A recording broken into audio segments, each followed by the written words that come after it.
The mid-80s were a great time for cinema, especially ones of the science fiction variety. From Tron to E.T. to Aliens to Predator, we were eating good.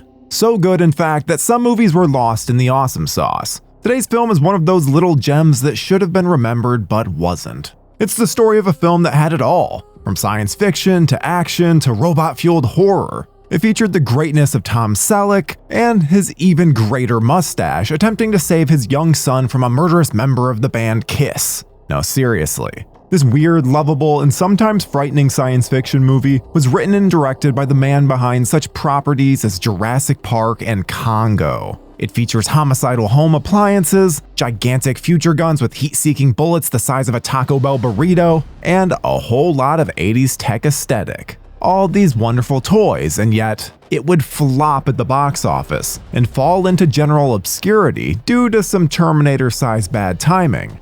Except for those of us who remember watching it fondly on television every once in a while a long time ago. It's time to take out that VHS, blow the dust off the VCR, and make up for lost time, because this is what the happened to Runaway. When writing Runaway, famed Jurassic Park author Michael Crichton wanted to make a fun, dramatic action movie that showed the dark side of technology without becoming a boring cautionary tale, where both the hero and the antagonist use the current technology of the world just a few short years into the future. One would use it for good, and the other for greed, using microprocessors to turn robots into killing machines.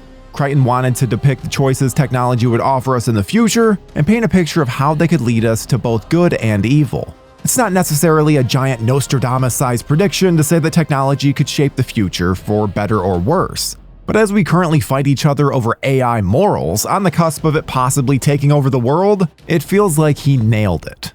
Only in his future, instead of typing prompts into a website from your mother's basement, the innovative industrial and domestic robot craze was in full swing.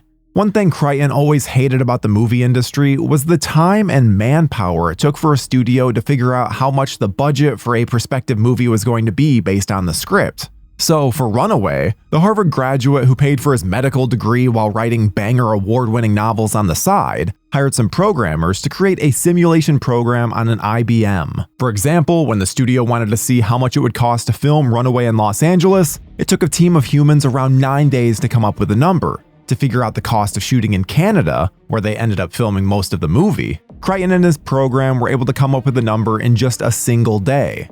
The point is, this writer, filmmaker, anthropologist, and programmer knew his stuff. Regardless, Captain Genius Pants needed a cast. Crichton had met actor Tom Selleck on the set of the Michael Douglas thriller Coma, where Selleck had a small role. The actor's steady job on the hugely popular Magnum P.I. seldom left him with the opportunity in his schedule to take on feature films, and so, though he found the role to be a risky one, Selleck took the job to play Ramsey, a no-nonsense but soft-hearted cop with an excellent mustache. A man who wouldn't hesitate to use his dad voice if you were getting out of pocket, but afterwards his face would relax, his eyes would be remorseful, and depending on the situation, he may tenderly embrace you. Anyway, that got weird. The Ramsey character was written rather well because he's not your everyday 80s action cop. He's also a single dad, if you don't count his homemaker robot at home, the one that calls him at work to ask what he'd like for dinner and puts his kids to bed at night. Ramsey is a morally sound officer of the law who took the job of handling all of the city's robot calls instead of the human ones, a decision he made after his vertigo and deeply rooted fear of heights caused him to lose track of a criminal who would later end up murdering a family of 6. As any good cop movie does, he blamed himself for their deaths and resigned himself to only handling robot matters. He went to some night classes about robotics and, much like Crichton, simply ended up knowing more about the robots than anyone else did. Little did he know that he'd later be fighting off a rogue toaster oven that just horrifically butchered members of its household like they were Michael Myers, or trying to stop an evil Gene Simmons from murdering hundreds more.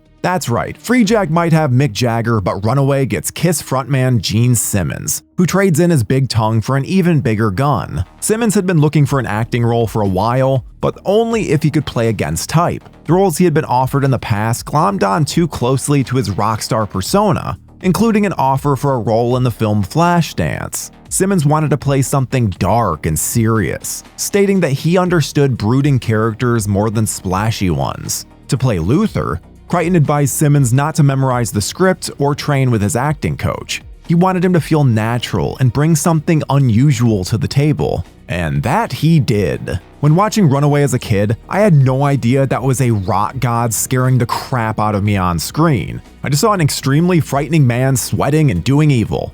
He freaked me the hell out. We never get too deep into Luther as a person, but as far as brooding bad guys go, Simmons understood the assignment. He may have seen Luther as just a villain who becomes deadly only when someone gets in his way, but he looked and acted like someone who has unmentionable things in their basement at home. Speaking of Flashdance, actress Cynthia Rhodes was cast as Selleck's partner and soon-to-be love interest, Officer Thompson. The dirty, dancing, staying alive actress, I think she liked dancing, brought Thompson to life as far more than just a damsel in distress there to watch Ramsey looking awesome stopping crime. Particularly in a scene in which Ramsey had to extract a future bullet that could explode at any moment out of her arm. Her reactions were about as believable as any I've ever seen regarding a moment of pain and fear. Speaking of, this might be a breezy action movie, but there are some pretty horrific moments, from a Michael Myers microwave to an open elevator shaft at the top of an unfinished construction site through the eyes of someone with vertigo. And did I mention spiders? Ugh. The rest of the cast is peppered with notable character actors who have made their way through some of your favorite 80s action movies. The token police chief who screams at everyone is played by Police Academy Lieutenant G.W. Bailey. Chris Mulkey is a cracked-out witness in over his head, and then there's Kirstie frickin' Alley, who basically plays the film version of a Bond girl. The second Ramsey lays eyes on Jackie in her indoor chain-smoking habit, he's hooked, and so are we.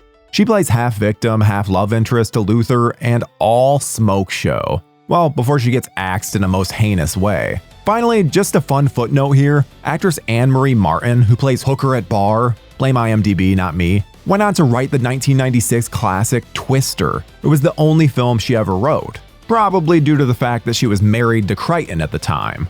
As far as the timeline of Runaway goes, Crichton had a rare opportunity where what was ingenious also happened to be inconvenient. The story obviously takes place in the future with new technology all around, but he didn't have to create a whole new universe because he wanted the world around the robots to feel contemporary. He saw this as a world where the character should be used to the technology by now. Therefore, he didn't feel the need to make it too over the top and futuristic. He was also sick of the future being depicted as post-apocalyptic and bleak. So he toyed around with the idea that even with the inclusion of all this new technology, maybe nothing really changes all that much. As an audience, this creates an interesting mix on screen that looks and feels natural, but also manages to have all these cool new ideas floating around in it. Watching Tom Selleck scoot past his home robot to grab his glasses while it cooks pretty gross-looking spaghetti feels strangely normal. All of these things feel very authentic, even as we're watching a malfunctioning mobile microwave shoot a .357 Magnum at a police officer while holding a baby hostage on the evening news.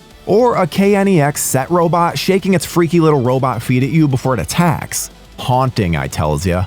Each of the robots you see in Runaway are designed for a specific function. Most of these machines have a boxy type of charm that makes them feel more realistic. They also predicted more than a few of today's technologies. Though none of the technology is directly the same, Runaway semi-predicted the creation of the Roomba home vacuum, touchscreens, though not the first, robot-assisted law enforcement such as bomb squad robots, AI-powered industrial manufacturing, and even micro-drones currently being used by the military and researchers. You know, the scene where we were forced to watch Kirstie Alley strip down to her underwear so we could get those damn trackers off of her? How dare they? Not to mention the most obvious things like drones. Though these particular internet drones look a lot more like flying internet modems with jetpacks strapped to their undercarriage. It was cool at the time and nostalgic to look back on now. The legendary Jerry Goldsmith added to the electronic suspense vibes with his first ever all-electric soundtrack, while Chinatown cinematographer John A. Alonzo gave Runaway its futuristic yet blue-collar visual trademark. Runaway was released to audiences worldwide in cinemas on December 14, 1984, just 2 months after James Cameron's The Terminator was able to grab the world's attention. Unfortunately, there was only so much attention to go around in the futuristic robot action space.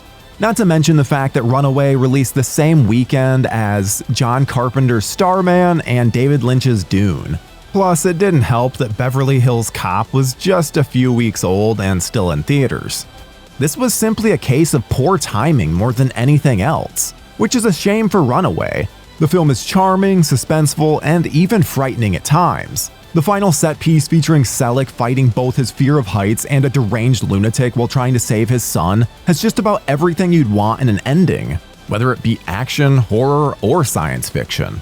Critics were middling on the film, with some lauding it for being an entertaining, if not silly flick with a thoughtful performance from Selleck.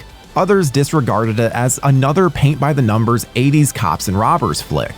To be fair, I always give critics a break when it comes to 80s and 90s movies. They just didn't know how good they had it. It seemed as though every week a new classic was coming out, and unfortunately, that meant that sometimes lovable, weird little movies would often become forgotten. This is one you should definitely dust off and give another chance. That, my friends, is what the happened to Runaway.